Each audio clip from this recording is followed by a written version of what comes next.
Hi, I'm Ankur Kapoor. Today we'll be discussing about what should be the expected rate of return for small investors. And alongside, I will also talk about why there is an edge that small investors have over, say, institutional investors. So I get this question quite a lot from my investors that as small investors, why I think that they have an edge. Well, first of all, a small investor is anyone who is investing, say, less than 25-30 lakh rupees in one stock. For me, a small investor is one who invests and the price does not move. Any institutional investors who comes in will have an impact on the price, especially on mid-sized companies. Maybe on large cap companies, even they don't have an impact, but it will be in the tune of hundreds of crores to be really classified as big investors or institutional investors. So pretty much most of the people who are watching this would be small investors. So as low as 1,000 rupees, as high as 20-30 lakh rupees in one particular stock.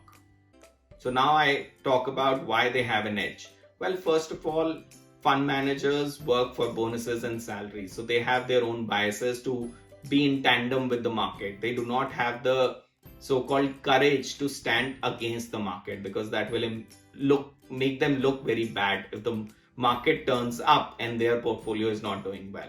So that is one of the reasons that fund managers will take a very conservative route for wealth creation. As a small investor, you have an edge of being contrarian. Second is, a lot of institutional investors can't hold investments in small firms because that will lead to a large size in those small firms and they become like on the board or owners of the company, big owners of the company, and they don't want to do that. So that is why they'll shirk away from smaller firms where I think, as an investor, you get a chance to come in and make profit. So as a small investor, you definitely have a chance, rather better chance to make money. And now we move to what should be the expected rate of return. Well, often market talks about risk and return together.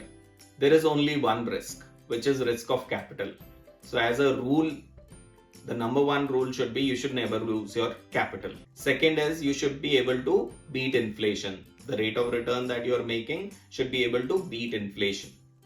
The third is you should be able to earn a premium over your inflation that you're earning. So it's a waterfall kind of thing. Whatever decision you make, you should be able to preserve your capital first. I'm not talking of short-term unrealized loss. Obviously, this can happen, but I'm basically saying in long term, there is a thorough analysis behind that, and the opportunities are well understood before you get in, rather than market fads or some tips from here and there. So a simple way to identify what should be the number, what I would recommend is SBI FD rate of 1 year will give you a proxy of what is the expected inflation in the economy. Over and above, you can add a certain premium, say 5%, 4 to 5% is a fair premium for equity investors. So a 5%, 5.5% kind of inflation plus 5% will be 10.5% kind of return should be expected in today's market condition. Later on, if the inflation rises, obviously this expected return will also rise. Now, a lot of investors might be thinking this looks like a very low rate of return. Well, first of all, you have to see it from a portfolio point of view, not from individual positioning point of view. So an individual stock may generate even 100% return, but is that 100% return your portfolio return? No, it's a combination of all the assets that you have in your portfolio. For now, we are just focusing on the equity side. So all the equity investments that you have in the portfolio. And please understand, when you're investing across market caps. There are large companies, mid-sized companies, and small firms. Small firms empirically showcase that they generate a high return than large caps. So this 10 to 11% kind of return is more of a combination of all sorts of investments. So just to summarize, as a small investor, you have a chance, rather an edge over professionally managed fund management houses.